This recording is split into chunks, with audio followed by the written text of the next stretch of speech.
రహస్య మార్గం. రహస్యం మార్గం, ద సీక్రెట్ పాత్. మిహిరా, ఈహాన్ ఇద్దరు అన్నదమ్ములు.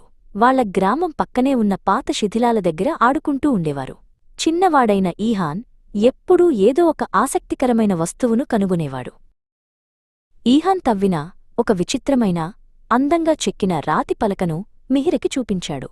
దానిపై వింత చిహ్నాలు, ఒక రహస్య మార్గంలా కనిపించే మసకబారిన చిత్రం ఉన్నాయి. ఇది మామూలు రాయి కాదని అన్నదమ్ములు గ్రహించారు. తమ అమ్మమ్మ చెప్పిన గుసగుసలాడే జలాల రహస్య మార్గం కథలు వారికి గుర్తుకొచ్చాయి.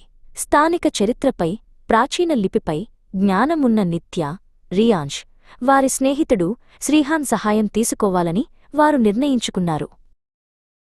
తెలివైన, సాహసోపేతమైన యువతి నిత్య, ప్రశాంతమైన, ఆలోచనాపరుడైన యువకుడు రియాంష్, ఉత్సాహవంతుడైన, వివరాలపై దృష్టి సారించే యువకుడు శ్రీహాన్ ఆ పలకను చూసి ఆశ్చర్యపోయారు. ప్రాచీన గ్రంథాలలో ఉన్న కొన్ని చిహ్నాలను వారు గుర్తించారు. కలిసి వారు మొదటి క్లూను అర్థం చేసుకున్నారు. సూర్యుడు ప్రాచీన మర్రిచెట్టు వేళ్లను ముద్దుపెట్టుకునే చోట ఒక రహస్యం వేచి ఉంది. అది గ్రామంలోని నది పక్కన ఉన్న అతి పురాతన మర్రిచెట్టును సూచిస్తుందని నిత్య, రియాంష్, శ్రీహాన్ గ్రహించారు. ఐదుగురు తమ అన్వేషణను ప్రారంభించారు. వారు భారీ మర్రిచెట్టు దగ్గరకు చేరుకున్నారు. దాని వేళ్లు ప్రాచీన చేతుల్లా విస్తరించి ఉన్నాయి. వేళ్ల మధ్య దాగి ఉన్న ఒక చిన్న, దాదాపు కనిపించని రంధ్రాన్ని ఈహాన్ గుర్తించాడు. లోపల వారు ఒక చిన్న గదికి దారితీసే సన్నని మార్గాన్ని కనుగొన్నారు. అది బంగారంతో నిండిలేదు, కాని ప్రాచీన తాళపత్రాలు, అరుదైన ఔషధ మొక్కల విత్తనాలతో నిండి ఉంది. చివరి శాసనం ఇలా ఉంది: నిజమైన సంపద జ్ఞానంలో, ప్రకృతి ప్రసాదంలో ఉంది. మిహిరా, ఈహాన్ ఆశ్చర్యపోయారు.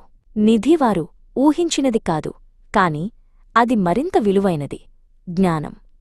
ఈ అరుదైన మొక్కలతో తమ గ్రామానికి సహాయం చేసే అవకాశం. నిత్య, రియాంష్, శ్రీహాన్ ఈ మొక్కలు తమ సమాజానికి గొప్ప ప్రయోజనాన్ని చేకూర్చగలవని, తాళపత్రాలలో మర్చిపోయిన జ్ఞానం ఉందని వివరించారు. ఆ మార్గం కోల్పోలేదు, కాని తిరిగి కనుగొనబడటానికి వేచి ఉంది.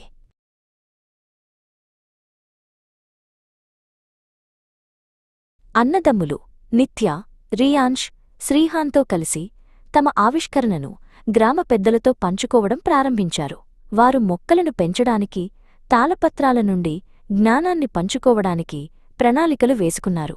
తమ ఇంటికి కొత్త జీవితాన్ని